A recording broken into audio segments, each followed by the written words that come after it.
happened to the Eminence in Shadow? It was seemingly on top of the world. I couldn't scroll on TikTok without seeing a clip of Sid being an absolute alpha Chad, or any one of the football team sized lineups of hot anime waifus during season 1, but then season 2 rolled around and everything went radio silent. Which begs the question, what happened to the Eminence in Shadow?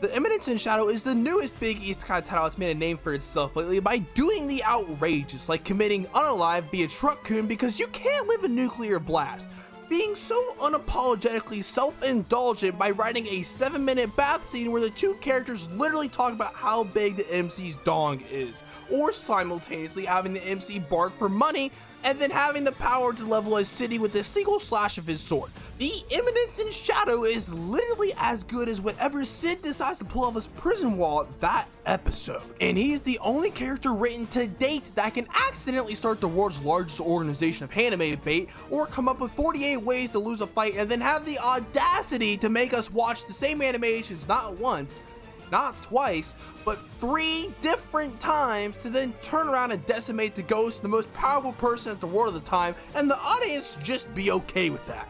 And this is the only story they could ever possibly think about writing anything like this, because it's portrayed as a joke like Sid's daytime life and then told as serious as he plays Shadow, making every outrageous moment just be like, let him cook. And season 2 took this in stride with the vampire arc right off the bat. Sid's being a goon. He hears an edgelord line from this chick and he liked it so much that he runs around saving people just so he can say the edgelord line, followed by a typical super dramatic Shadow entrance, an insane fight scene that levels every infrastructure it touches. It adds 2 more waifus to the roster of literally 666 that we already have, topped off with him saying the thing.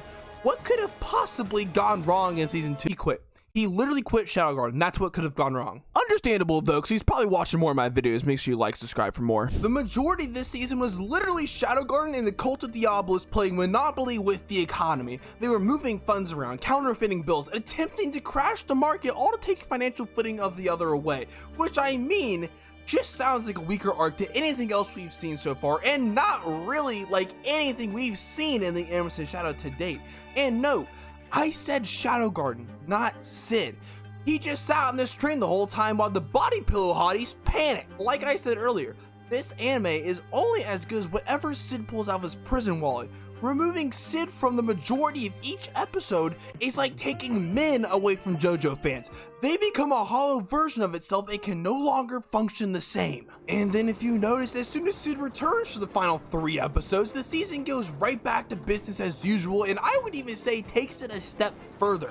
We not only get to see Rose blossom into a true background character, unfortunately she had to watch her mom get boned for that to happen, but that returning feeling of shock when this anime takes that next step of absurdness, truly catching you off guard, and I am very serious when I say this, by Sid creating a second Big Bang, opening up a wormhole back to the original world, where it looks like the Terminator has now taken over, and now it's Sid's godlike magic and swordsmanship versus cyberpunk-like human machinery. Tell me that is not the most Eminence in Shadow sentence you have ever heard in your life. The Eminence in Shadow is truly one of my favorite new animes to come out, and I look forward to seeing it every week, but only when it's being true to itself. This entire series was built around Sid. Sid is the Eminence in Shadow, and there's not a lot to say about any other character because the entire joke of this series is Sid trying to be a background character, but in reality he's an overbearing main character that doesn't leave room for another.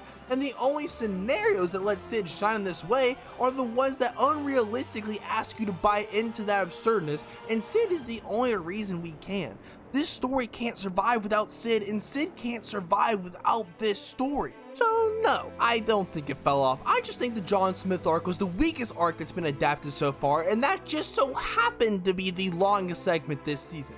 The first and last 3 episodes brought every ounce of that unique charisma this series promises and was equally as enjoyable as season 1. So with that finally answered, that just leaves one more question. Who's the hottest waifu? My vote's Yukime. I am a slut for white hair and foxtails. Let me know yours in the comments. Make sure you like, subscribe for more. Check out some more of my videos while you're at it, and I'll see you guys in the next one.